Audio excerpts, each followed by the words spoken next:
Is this too green? Is it all too green on the screen? Hello. Not comfortable. Better. Good evening, actually. My name is Juliette, and I like to talk about philosophy. Why? Don't know. Just like to think much, really. I'm not really comfortable in here. I'm on my bed. I should be comfortable. Like, why don't I do this before filming? Welcome to this video, where I will be philosophizing again about the deepest questions on the internet. Let's begin. Hi, my name is Juliette and welcome to my space. So, last time I just looked up deep philosophical questions and I found 30 of them. And I did 10 of those in the last video, so I will be doing 10 more this video. So I'll basically just be picking it up where I left off last time, because what could be simpler than that? Ooh, the first one, I read it. Number 11.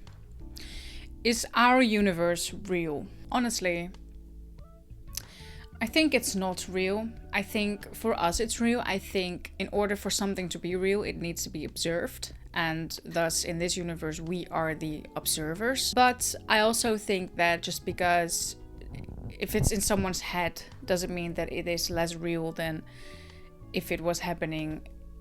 That's just it. I don't think that our universe is real, but I think that we make it real, just like life has no meaning, but we give it meaning. Our universe doesn't have to be real in order for us to experience it. I think it is all man-made, as in, or it's all created out of consciousness, thus man. Not really man, but I guess humanity. I don't think that it needs to be real. It's like, I remember that in the Four Agreements, Don Miguel Ruiz, I think is the writer's name or the author's name, and he mentions too that we live in a dream, in a sort of a dream-like state. But does that mean that it is less real? Dreams sometimes feel real to me. Really vivid dreams. Does it mean that it's not real? What if that's a parallel universe? I think our universe is so vast. I think our life here matters and it doesn't matter, if you know what I mean. It's like it doesn't have meaning, but we give it meaning. It's like that. It's like it doesn't need to be real in order for us to experience it. You know? Very good. Very good. Okay. Question 12. Is there only one universe? What is a universe? Isn't the universe just one? And we have all sub-verses in it? I think it's that, right? I think if there's a difference between planets, realms, universes, planes, dimensions. But I think there's one big universe that we're all a part of. And I think that in that there are sub-verses or dimensions or different planes and different vibrations and frequencies that we may not enter because our frequency is different. I think it's that. If that is what they mean by universe, then I think that is it. This is actually quite a serious video. I wasn't feeling serious all day, and now I'm feeling serious. I don't know why. Okay. Questione. Wow, I'm not reading all this, but it's really interesting. I'll leave the link down below with the questions, by the way, for you to answer if you are interested. Do the needs of the many outweigh the needs of the few? I don't get this question. What need are they talking about? But it reminds me of this. I will read further, but this question reminds me of whoever screams the loudest doesn't always have the right answer. Imagine that a runaway train is on track to kill 5 railroad workers. You're standing next to a switch that can reroute the train to a different track, saving the lives of 5 people. But here's the problem. If you do reroute the train, a single worker on the new route will be hit by the train. So the question becomes, is one death better than 5 deaths? Or are they both equally bad? I guess it really depends on the situation, right? I mean, in this situation, if you would know the people, then that would be bad. Do the needs of the many outweigh the needs of the few? I don't think so. I don't think that 5 deaths is worse than 1 death. It depends, like, who the deaths are. It's like this question with You have the switch of the train, and you could either kill your brother or sister or 5 innocent unknown people, at least that you don't know. Oh, obviously you would kill the 5 unknown people. Most people would. Why not? Well, that's because you don't know the people. Like, I don't get this question, to be honest. No, I don't think that the needs of the few or the many weigh. I'm sorry that the question. Do the needs of the many outweigh the needs of the few? No. It depends on who the few and the many are, I guess. Depends on what the many say. It just really reminds me, as I said, just because the public opinion is this doesn't mean that it is right, or whoever screams the loudest in an argument is not right either. That's what this question reminds me of, and I strongly disagree with that. Do animals have souls? Yes. But I do think that animals have different priorities than humans, and that's why some people think that they don't have souls, because they cannot think relatively about things, or they can think like humans think, but doesn't mean that their lives is less or more worth than ours. No, I don't think so. I just think that they have different lives, and they have different outlooks on life. You know, your cat it's not going to be emotional when it leaves the nest, or like a human child would. But is a cat innocent and pure? Yes. And I think animals are here to learn from, to live in the moment. I did read or watch on Gaia a very interesting story about the Akashic libraries, which basically are a big library with books about everyone in this universe. They describe your past lives and your future life and your current life.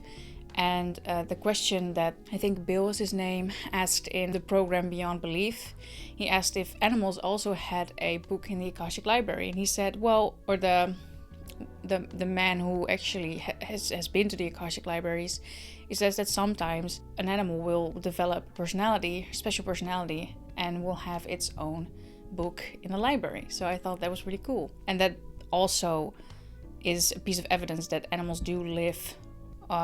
Maybe even on a different plane, I guess, which all just coexist beautifully next to each other. But yeah, so I thought that just was interesting. So do animals have souls? Hell yeah, they do. They can feel, right? Just different than us, but everything different than us doesn't mean that it's bad. Does free will really exist? I think we already have had this question. I'm still not sure about this though. If you want to know what I answered last time, you can check out the video. But I'm really not sure about this one. I still think that we chose to be here, so in that sense we do have free will, but I do think there's some kind of bigger thing that is playing that we're not aware of and that we're maybe a part of. How do you explain consciousness? I guess it is observing something. It is being aware that you are something. It is basically the awareness of being separate from something, or the ability to perceive duality. And that duality is necessary in order to experience, and from that experience you will learn and you will expand the master consciousness, basically. So consciousness is being aware of being separate, and that duality is possible. Wow, I'm going really fast through these. I don't know why. I'm feeling like a teacher or something. Why do we dream? So I wanted to make a whole video about dreams, because I'm actually really curious about what dreams are, and to investigate that. So why do I think that we dream now is to process things. It is that our minds create stories in our heads based upon our fears and our desires. Makes a little story out of those. Sometimes we even have premonitions in dreams. We have visions. Sometimes we go to past lives in dreams. I think dream is a whole different kind of aspect to life that we don't know about. I honestly don't know why we dream. I think, as I said, it's to process things, and I think too that maybe it's to mask us going back every single night. I believe that we go back every single night to the source that we originate from, in order to charge and to get energy from that source. And that's why when you wake up in the morning you feel like refreshed and shit. And then when you go about your day, you start complaining and stuff, and that's because you're not in that source anymore. It's because you're not connected to that source anymore. Like sleeping literally stops negative momentum from that day, and you can start fresh and anew. So maybe dreaming is to mask that we go back in order to kind of still hold on to this veil of forgetfulness. And I don't know. I have no idea why we dream. Blah, blah, blah, blah, blah. What exactly makes you you? I think that you is a concept that is also not correct in this sense, or correctly pinpointed, I guess. Because what are you? Are you this body? Are you the soul inside of this? Are you the source that is connected to light energy? Like, what are you? I don't think that we're the body. I think that that's an avatar on this planet, but a fun avatar that makes you experience contrast and negative and positive things. I think you is all of us. That's what I think is you. I think there's no you actually, but I think that on this planet we get to experience a separate and new you that we haven't experienced before. So I think you is literally just all of us, and we don't know on this planet who, because we forgot. What is truth? Nothing. Truth is the biggest lie of them all, which is funny. There is no truth. Even me saying all of these things doesn't have to be true for anyone else. And when you get it, you will get it. That there is no absolute truth. Go watch my video. The absolute truth doesn't exist, because it doesn't. Everything is perception, and right now at least, I guess. But even after this, probably still. What is beauty? I had this question too in the last video. Beauty is a feeling. Beauty is something that is inside of you. Beauty is the realization that you can be truly you, whatever that you may mean to you. Beauty is a beautiful feeling. Beauty is love, I guess. That's what beauty is. Beauty is a feeling. Wow. For me, that's quick. I did it so quickly. I'm so proud of myself, because last time I went on for so long. So thank you so much for watching this video. I hope you enjoyed again. Yeah, I was kind of like, my mind, I don't know. Like, I didn't even know what I said in this video. But I really hope you enjoyed, and and I'll see you in the next one. Goodbye.